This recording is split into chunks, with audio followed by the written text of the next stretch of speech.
Wabah PMK di Indonesia telah mengundang kekhawatiran dari banyak pihak, tak terkecuali umat Muslim Indonesia yang akan menyambut Hari Raya Idul Adha dan menjalankan kurban. Wabah PMK yang menjangkiti beragam hewan ternak membayangi pelaksanaan kurban tahun ini. Pemerintah melalui Kementerian Pertanian berupaya mengirimkan sapi dari daerah zona hijau atau zona bebas PMK untuk mendukung kelancaran lalu lintas hewan kurban masyarakat pada Hari Raya Idul Adha. Kita masih punya daerah hijau yang banyak sekali tadi itu. Oleh karena itu yang masuk ini yang pertama protapnya sebelum dikirim naik ke kapal terjadi karantina 14 hari di bawah pengendalian pengawasan daerah, pengendalian dan pengawasan karantina kita secara berjenjang. Ada gugus tugas di sana, ada krisis center di provinsi dan kabupaten yang mengikutinya. Kelayakan hewan sebagai kurban dan tata cara berkurban menjadi hal penting untuk manusia yang akan mengkonsumsi di masa wabah PMK. Karena jika hewan kurban terjangkit virus PMK, dapat menular dengan cepat terhadap hewan kurban lain hingga radius 10 km. Upayakan tidak memotong hewan yang terinfeksi oleh penyakit mulut dan kuku, Mas. Kemudian dilakukan dengan prosedur dengan tata cara yang betul, sehingga satu tidak menularkan penyakit, yang kedua aman buat dikonsumsi oleh masyarakat. Jaminan daging kurban bebas penyakit mulut dan kuku yang disalurkan kepada penerima membutuhkan proses pengawasan ketat dalam setiap tahapannya.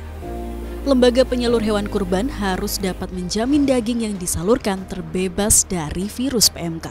Kami bisa memastikan bahwa seluruh hewan ternak yang kita kelola, yang itu sumbernya dari balai ternak, itu insya Allah dari hasil monitoring kami itu tidak ada yang terkena PMK. Penasaran dengan kiat sukses Basnas mensterilkan balai ternaknya dari wabah PMK? Saya tertarik melihat pengelolaan balai ternak Basnas.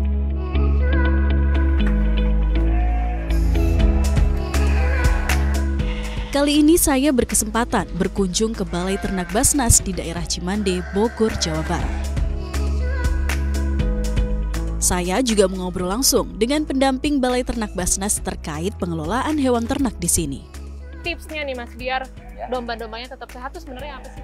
Ya, pertama tadi ya kita cek kesehatan setiap hari gitu kan ya. Apakah domba ini memang kondisinya lagi sakit atau enggak gitu. Kalau sakit kita obatin gitu ya, upaya-upaya pencegahannya kita lakukan. Kemudian pakan juga tidak boleh kurang. Kemudian dari segi kandang, kebersihan kandang, kemudian ukuran kandang harus sesuai, jangan terlalu sempit gitu kan ya, atau jangan terlalu lebar juga gitu ya. Kita ideal gitu berdasarkan ukuran dombanya itu sendiri, seperti itu. Dan para peternak di sini juga sudah diberikan pemahaman begitu ya Mas? Betul, sudah dari 2018 ini kita per 2 minggu sekali kita mengadakan rapat kelompok gitu ya. Kita manajemen ternak, kemudian hal-hal mendetail tentang peternakan, insya Allah sudah alhamdulillah sudah disampaikan semua ke mereka, dan mereka sudah menerapkan ya. Yang mereka awalnya masih nol tentang pemahaman tentang cara beternak, alhamdulillah mereka sekarang sudah expert lah gitu ya, dan mereka bahkan bisa jualan sendiri gitu kan ya, seperti itu. Basnas melakukan terobosan metode penyaluran daging kurban agar dapat terdistribusi ke seluruh wilayah Indonesia, yakni dengan mengemas daging kurban dalam kaleng sehingga aman dikonsumsi hingga jangka waktu 3 tahun. Kurban kaleng Basnas diharapkan dapat menjangkau wilayah 3T, yakni tertinggal, terluar, dan terdepan. Problem di Indonesia yang negara kepulauan adalah manajemen logistik. Nah, manajemen logistik ini kita lakukan bagaimana supaya daging ini mudah kita distribusikan ke seluruh ujung negeri, maka alternatifnya adalah kaleng, mengalengkan. Karena dikalengkan ini bisa kuat sampai 3 tahun.